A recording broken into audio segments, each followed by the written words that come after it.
Hello दोस्तों, S K education mind YouTube channel में आपका स्वागत है। उत्तर प्रदेश बजट 2024-25 का आज हम डिस्कशन करेंगे। वीडियो आगे बढ़ाने से पहले आप चैनल को सब्सक्राइब और बेल आइकन को प्रेस कर लें। उत्तर प्रदेश बजट 2024-25 जहां मैं सर्कल और स्टार बनाता चलूं वो एग्ज़ाम पॉइंट ऑफ व्यू से इम्पोर्टेंट हो जाएगा, कृपया उसे नोट करें। 5 फरवरी 2024 को उत्तर प्रदेश सरकार के वित्त मंत्री सुरेश कुमार खन्ना द्वारा वित्तीय वर्ष 2024-25 के लिए कुल 7,36,437.71 लाख करोड़ रुपए का बजट पेश किया गया। इस बजट में राजस्व व्यय 5,32,655.33 लाख करोड़ रुपए का राजस्व लेखा व्यय तथा पूंजीगत व्यय 2,03,782.38 लाख करोड़ रुपए का था। इस बजट में नई योजनाओं पर कितना खर्च किया गया है? हालांकि पिछली योजनाओं की तुलना में इस बार इस पे कम खर्च किया गया है। 2024-25 में 24,863.57 लाख करोड़ रुपए की नई योजनाएं सम्मिलित की गईं, जबकि विगत वर्ष के बजट में 32,721.96 लाख करोड़ रुपए की नई योजनाएं सम्मिलित की गई थी। विगत वर्षों में उत्तर प्रदेश का जो बजट है लगातार बढ़ रहा है और आगे भी बढ़ता ही रहेगा, क्योंकि महंगाइयाँ बढ़ रही हैं, विकास हो रहा है, डेवलपमेंट हो रहा है, तो बजट तो बढ़ेगा। बजट का आकार,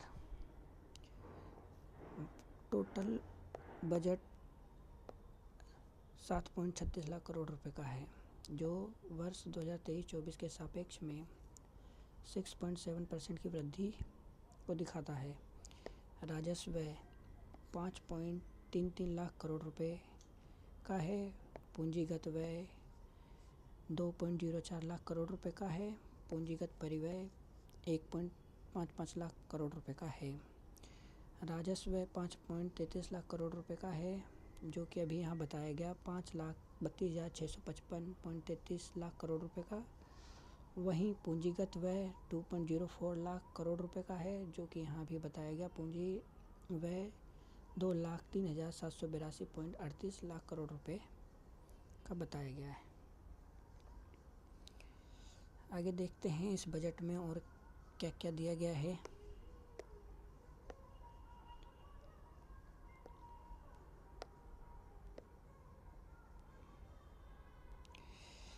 प्राप्तियाँ, कुल प्राप्तियाँ 7.21 लाख करोड़ रुपए की हुई। राजस्व प्राप्तियाँ 6.07 लाख करोड़ रुपए की हुई। पूंजीगत प्राप्तियाँ 1.14 लाख करोड़ रुपए की हुई। प्रमुख आर्थिक बिंदु बजट 2024-25 ये इम्पोर्टेंट हो सकता है। पूंजीगत परिव्यय 6.19%, राजस्व आधिक्य रेवेन्यू सरप्लस जीएसडीपी के परसेंटेज में 2.97%, राजकोषीय घाटा जीएसडीपी के परसेंटेज में, राजकोषीय उत्तरदायित्व एवं बजट प्रबंधन एफआरबीएम 3.5% की सीमा के जो भीतर रहते हुए 3.46% दर्ज किया। ऋण 8.17 लाख करोड़ रुपए जीएसडीपी के परसेंट में 32.7% दर्ज किया। समावेशी विकास के लिए बजट की नई योजनाएं, बजट में जिन जिन योजनाओं को सम्मिलित किया गया है उनके बारे में बताया गया है। घरेलू एवं विदेश में रोजगार के अवसरों के लिए युवाओं में क्षमता निर्माण और प्रशिक्षण के लिए रोजगार प्रोत्साहन कोष, राष्ट्रीय फैशन प्रौद्योगिकी संस्थान की स्थापना, 2 मेगा सरकारी आईटीआई की स्थापना और 69 आईटीआई का उन्नयन, यानी कि 69 आईटीआई बनाने के लिए अधिकृत, sports science and injury centre की स्थापना, मुख्यमंत्री कन्या सुमंगला योजना के अंतर्गत प्रावधानित राशि 15,000 रुपये से बढ़ाकर 25,000 रुपये कर दिया गया है। ये इम्पोर्टेंट हो सकता है, इसको कृपया नोट करें। मुख्यमंत्री कन्या सुमंगला योजना के अंतर्गत प्रावधानित राशि जो 15,000 रुपये थी, जिसे बढ़ाकर 25,000 रुपये कर दी गई है। वरिष्ठ नागरिक कल्याण कोष का गठन। अवसंरचना में देखा जाए, अवसंरचना विकास एवं औद्योगिकरण में किस किस को शामिल किया गया है, ये बहुत इम्पोर्टेंट। बुंदेलखंड औद्योगिक विकास प्राधिकरण BIDA बीडा का गठन। ये आपसे पूछ सकता है या इसका फुल फॉर्म भी पूछा जा सकता है। फॉर्च्यून 500 कंपनियों के लिए FDI नीति 2023, सेमीकंडक्टर नीति 2023। और क्या दे रखा है, अनुसंधान एवं नवसंरचना। सरकारी विभागों में AI ML और अत्याधुनिक तकनीक का उपयोग। AI सेंटर और उत्कृष्टता केंद्र की स्थापना। $1 ट्रिलियन के लक्ष्य की प्राप्ति हेतु सांख्यिकीय प्रणालियों SS की सुदृढ़ीकरण और online data storage cloud storage सुविधाओं की स्थापना। $1 ट्रिलियन का लक्ष्य प्राप्त करने का लक्ष्य उत्तर प्रदेश सरकार का 2030 रखा गया है। 2030 तक उत्तर प्रदेश सरकार $1 ट्रिलियन का लक्ष्य प्राप्त करेगी। IIT कानपुर में 500 बिस्तर के सुपर स्पेशलिटी अस्पताल वाली स्कूल और of medical research and technology की स्थापना। पर्यटन एवं संस्कृति में क्या क्या शामिल किया गया है, अयोध्या, काशी और मथुरा वृंदावन, नैमिषारण्य, विंध्यवासिनी धाम, देवी पाटन और नाथ कॉरिडोर। बरेली में थीम आधारित अवस्थापना सुविधाओं का विकास। प्रयागराज में कुंभ संग्रहालय की स्थापना। ये इम्पोर्टेंट हो जाएगा, प्रयागराज में कुंभ संग्रहालय की स्थापना। कृषि एवं संबंध क्षेत्र, इसमें क्या क्या शामिल किया गया है, मुख्यमंत्री खेत सुरक्षा योजना, राज्य कृषि विकास योजना, मुख्यमंत्री लघु सिंचाई योजना, organic culture lab, tissue lab, कृषि पर्यटन केंद्र की स्थापना। बस एक बार इसे देख लीजिएगा। प्रमुख विभागों को आवंटन, ये स्टार भी है और इम्पोर्टेंट भी है। प्राथमिक शिक्षा में 76,35 लाख करोड़ रुपए खर्च करने की योजना है। ऊर्जा में 57071, स्वास्थ्य में 27086 और नगर विकास में 25698, ग्रामीण में 25409, नमामि गंगे ग्रामीण जल आपूर्ति में 25110, पंचायती राज में 21197 और भारी एवं मध्यम उद्योग में 21054। इसे पेपर के हिसाब से क्रम पूछा जा सकता है कि किस विभाग को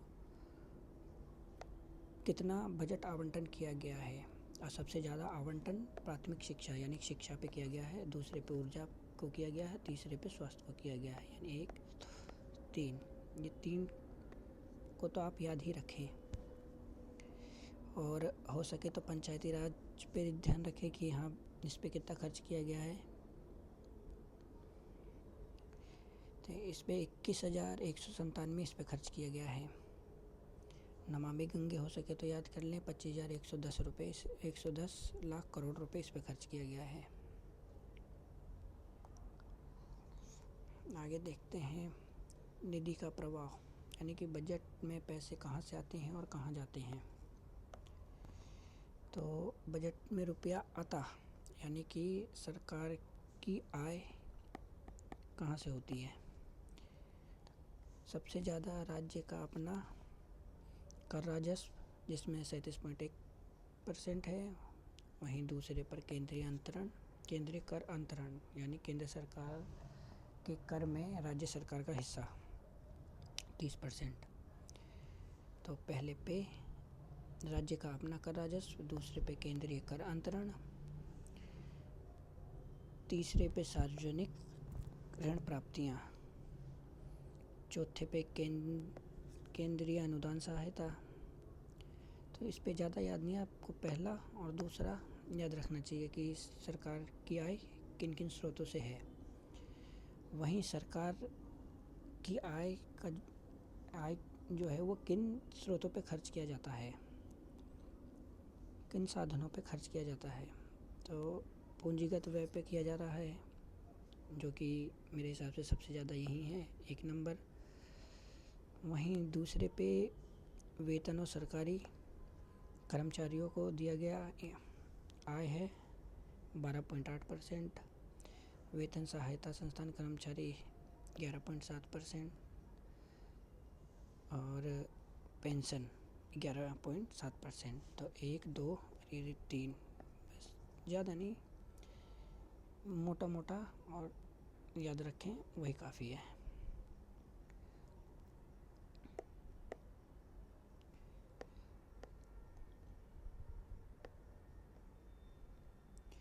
प्रमुख योजनाओं के लिए आवंटन करोड़ रुपए में। अभी पीछे देखा कि हमने शिक्षा पे सबसे ज़्यादा खर्च किया जा रहा है। शिक्षा, जल जीवन मिशन के लिए 22,000, राष्ट्रीय ग्रामीण आजीविका मिशन, पीएम आवास, स्वच्छ भारत मिशन, समेकित बाल विकास, पेंशन, मनरेगा के लिए 5,060। ये याद रखें, ये भी याद रखें। पीएम आवास योजना के लिए इतना, स्वच्छ भारत मिशन के लिए इतना, 2,708 लाख करोड़ रुपए। भारत में प्रथम स्थान, ये इम्पोर्टेंट है, इसे तो नोट कर लीजिए। भारत में प्रथम स्थान, उत्तर प्रदेश का भारत में प्रथम स्थान किन किन योजनाओं में है? प्रधानमंत्री मुद्रा योजना में है, प्रधानमंत्री जनधन योजना में है, पीएम स्वनिधि योजना में है, प्रधानमंत्री सुरक्षा बीमा योजना में है और प्रधानमंत्री अटल पेंशन योजना में प्रथम स्थान है। अगर पूछा जाए कि प्रधानमंत्री मुद्रा योजना में उत्तर प्रदेश का स्थान क्या है, तो प्रथम हो जाएगा। प्रधानमंत्री जनधन योजना में प्रथम, पीएम स्वनिधि योजना में प्रथम, प्रधानमंत्री अटल पेंशन योजना में प्रथम, प्रधानमंत्री सुरक्षा बीमा योजना में प्रथम। दूसरा स्थान किन किन योजनाओं में है? तो प्रधानमंत्री जीवन योजना में, बीमा योजना में दूसरा स्थान है। उत्तर प्रदेश को डीबीटी परफॉर्मेंस रैंकिंग में दूसरा स्थान प्राप्त हुआ है, जो राज्य द्वारा किए गए लक्षित कुशल हस्तांतरण का प्रमाण है। ये कोई ज़रूरत नहीं है। सामाजिक परिणाम, महिला श्रम शक्ति की भागीदारी देखा जा सकता है। इसमें महिला श्रम शक्ति की भागीदारी 2018 के मुकाबले 2023 में वृद्धि देखने को मिली है। 2018 में 14.2%, वहीं 2023 में 32.1% की वृद्धि हुई महिला श्रम शक्ति भागीदारी में। मेडिकल कॉलेजों में भी वृद्धि देखने को मिली, 2017 में 17 और 2023 में 73 की वृद्धि हुई। नए पेयजल आपूर्ति विस्तार, इसमें भी वृद्धि देखने को मिली है। 2017 में तो 2% की वृद्धि, 2023 में 72.7% की बहुत ही ज़्यादा वृद्धि देखने को मिली है। नल से पेयजल आपूर्ति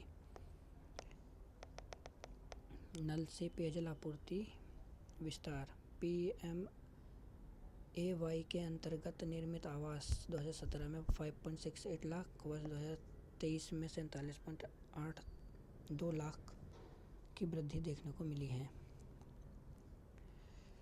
अवसंरचना में देखें तो एक्सप्रेसवे की लंबाई में भी वृद्धि देखने को मिली है। बस डाटा याद रखने की ज़रूरत नहीं है, बस ये है पता होना चाहिए कि हाँ वृद्धि हुई है, जाहिर सी बात है वृद्धि होगी। एयरपोर्ट की संख्या में 2017 में 4 थी, 2022 में 19, 5 गुना की वृद्धि देखने को मिली है। मेट्रो रेल सिस्टम में तो हाँ विद्युत क्षमता है, ये देखना चाहिए आपको। विद्युत ऊर्जा की स्थापना क्षमता,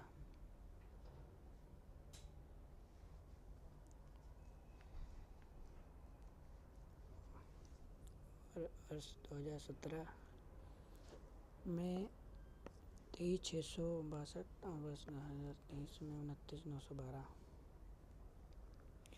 मेगावाट की वृद्धि हुई है। ये इम्पोर्टेंट हो जाएगा। बजट में नई पहले क्या शामिल किया गया है? बजट में नया ग्रीन बजट, अभी इससे रिलेटेड बीपीएससी में क्वेश्चन आया था कि बिहार ने ग्रीन बजट कब शुरू करा था, अपने बजट में ग्रीन बजट को कब शामिल किया था। तो ऐसे चीज़ों पर ध्यान रखना ज़रूरी हो जाता है। 26वां संयुक्त राष्ट्र जलवायु परिवर्तन शिखर सम्मेलन ग्लासगो।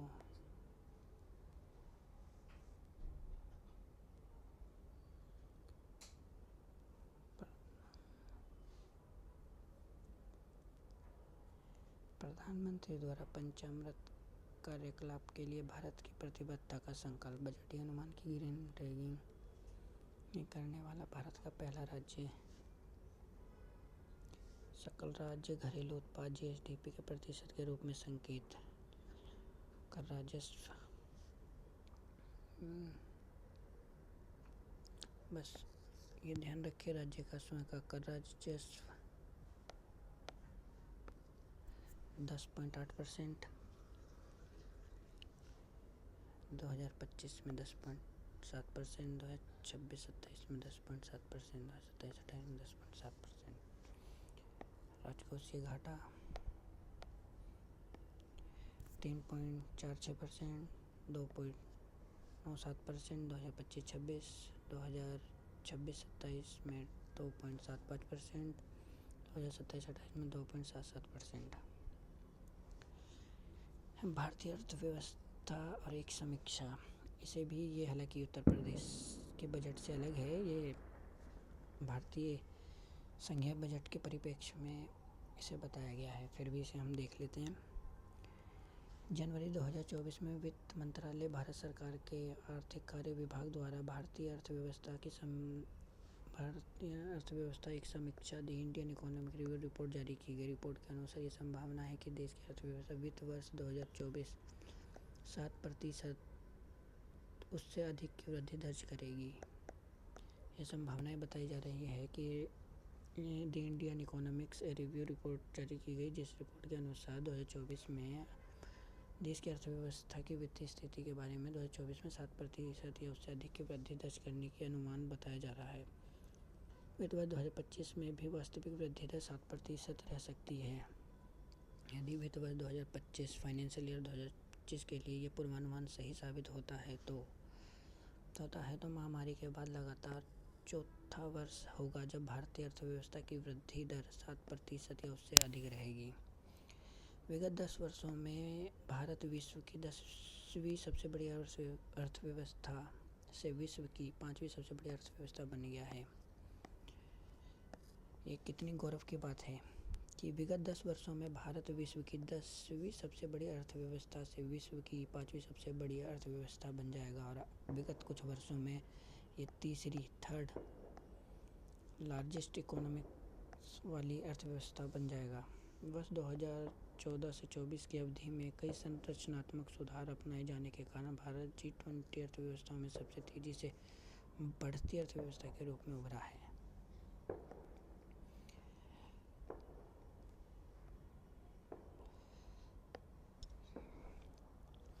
आज़ादी के बाद पहले 67 वर्षों में भारत में 74 हवाई अड्डे बने, जबकि विगत 9 वर्षों में इसकी संख्या दोगुनी हो गई। यानी कि आज़ादी के 67 वर्षों में भारत की जो विकास दर हवाई अड्डों के मामले में रही वो 74, जबकि 9 वर्षों में इसकी दोगुनी हो गई। वर्ष 2014 में उच्च शिक्षा में कुल नामांकन 3.4 करोड़ था, जो वर्ष 2023 में बढ़कर 4.1 लाख करोड़ हो गया। मान्यता प्राप्त स्टार्टअप को संख्या वर्ष 2016 के 452 से बढ़कर वर्ष 2023 में 98,000 से अधिक हो गई। कुल जीवीए में सेवा सर्विस क्षेत्र की हिस्सेदारी मात्रा के संदर्भ में वर्ष 2014 में 51.1% से बढ़कर 2024 में 54% हो गई। 16वां वित्त आयोग, ये भी important exam point of view से इम्पोर्टेंट है। 31 दिसंबर 2023 को भारत सरकार द्वारा संविधान के अनुच्छेद 280 के अनुसरण में एक 16वें वित्त आयोग फाइनेंस कमीशन का गठन किया गया। इस आयोग के अध्यक्ष कोलंबिया विश्वविद्यालय के प्रोफेसर डॉक्टर अरविंद पनगड़िया हैं। ध्यातव्य है कि अरविंद पनगड़िया को वर्ष 2015 में नीति आयोग का प्रथम उपाध्यक्ष नियुक्त किया गया। वर्तमान में नीति आयोग के उपाध्यक्ष सुमन बेरी हैं। ऋत्विक रंजन रंजनम पांडे को 16वें वित्त आयोग का सचिव नियुक्त किया गया है। 16वें वित्त आयोग 1 अप्रैल 2026 से शुरू होगा। जहाँ जहाँ मैं स्टार बना रहा हूँ वो इम्पोर्टेंट है, उसे याद कर लीजिएगा।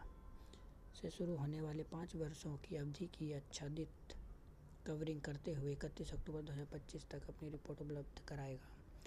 29 नवंबर 2023 को प्रधानमंत्री नरेंद्र मोदी की अध्यक्षता में केंद्रीय मंत्रिमंडल द्वारा 16वें वित्त आयोग के लिए संदर्भ शर्तों को मंजूरी प्रदान की गई। 16वें वित्त आयोग की सिफारिश से केंद्र सरकार द्वारा स्वीकार किए जाने पर 1 अप्रैल 2026 से शुरू होने वाली 5 वर्षों की अवधि को आच्छादित करेगी।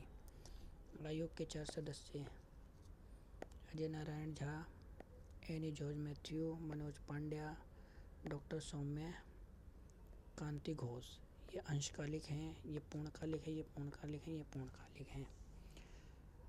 उल्लेखनीय है कि पूर्व में डॉक्टर निरंजन राज्याध्यक्ष को 16वें वित्त आयोग के पूर्णकालिक सदस्य नियुक्त किया गया था। हालांकि श्री राज्याध्यक्ष ने व्यक्तिगत कारणों के चलते ये जिम्मेदारी लेने असमर्थता व्यक्त की। अप्रैल 2000 के अंदर राज्याध्यक्ष मनोज पांडे 16वें वित्त आयोग के पूर्णकालिक सदस्य। ये खैर इतना कोई इम्पोर्टेंट नहीं है, लेकिन ये आप ज़रूर देख लीजिएगा। इस तरह उत्तर प्रदेश का बजट और हमने भारतीय अर्थव्यवस्था की एक समीक्षा और रफली देखा है। इतना विश्लेषणात्मक अध्ययन तो हमने नहीं करा, लेकिन हाँ रफली देख लिया। लेकिन हाँ उत्तर प्रदेश बजट में जहाँ मैंने गोला और स्टार लगा है वो एग्ज़ाम पॉइंट ऑफ व्यू से इम्पोर्टेंट हो जाएगा। तो आज की वीडियो हम यहीं समाप्त करते हैं। धन्यवाद।